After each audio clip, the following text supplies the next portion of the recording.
Bonjour, alors je vais vous présenter un chauffe-eau électrique de la marque Pudman, donc le modèle 6 litres euh, avec la cuve qui résiste à la haute pression, avec deux modes de chauffe possibles, donc deux tensions différentes, deux voltages différents, le 12 et le 230 volts.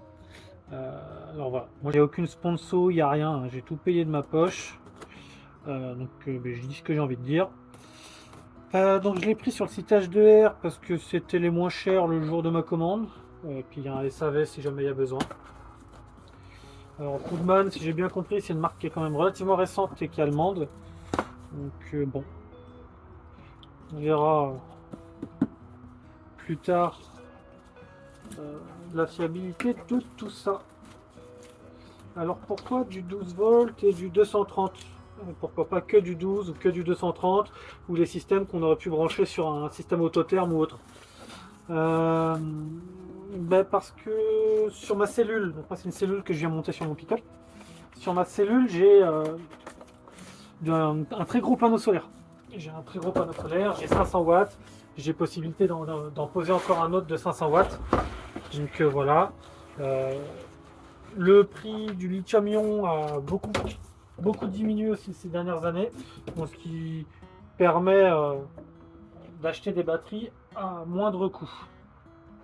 Bon, les batteries ont quand même un certain coût, mais ça devient quand même relativement intéressant sans avoir besoin de s'encombrer du gaz euh, ou du gasoil, sachant que moi mon véhicule en plus c'est un véhicule essence, donc il aurait fallu que j'installe une cuve supplémentaire, déportée ou un truc du genre. Alors dans le kit du coup on retrouve hop, le système de chauffe. Alors dedans on a donc deux résistances. On a une résistance en 12 volts. Donc vu la section, je dirais bien que le 12 volts c'est celui-ci. Donc on a une résistance en 12 volts qui doit faire de mémoire 200 watts. Avec la déperdition diodo et tout ça, j'estime pour le moment à environ 1h35, 1h40 le temps de chauffe pour 6 litres. Deux résistances, une résistance 12 volts 200 watts et une résistance 230 500 watts. Sachant que moi la cellule est équipée essentiellement en 230 avec un convertisseur Victron, un convertisseur chargeur Victron et sinon le 12 volts si jamais j'ai besoin.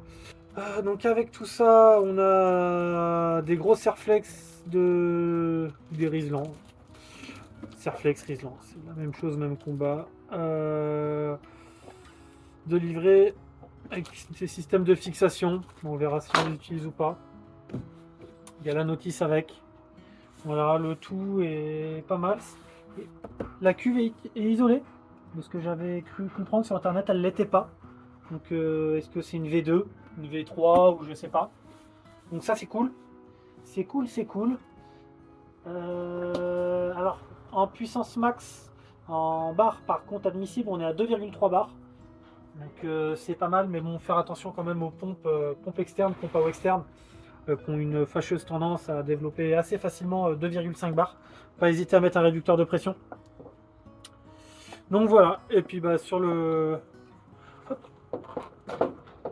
On va appeler ça le corps de chauffe, même si il est isolé. On a donc le raccord en 12 avec de la grosse section. Là, vue de nez, j'ai envie de dire, ça doit être du 6 carré. Et pour le 230, alors ça c'est pas intelligent. La phase et le neutre, on peut pas les reconnaître. Et on a la terre, phase neutre terre. On a le clapet de sécurité.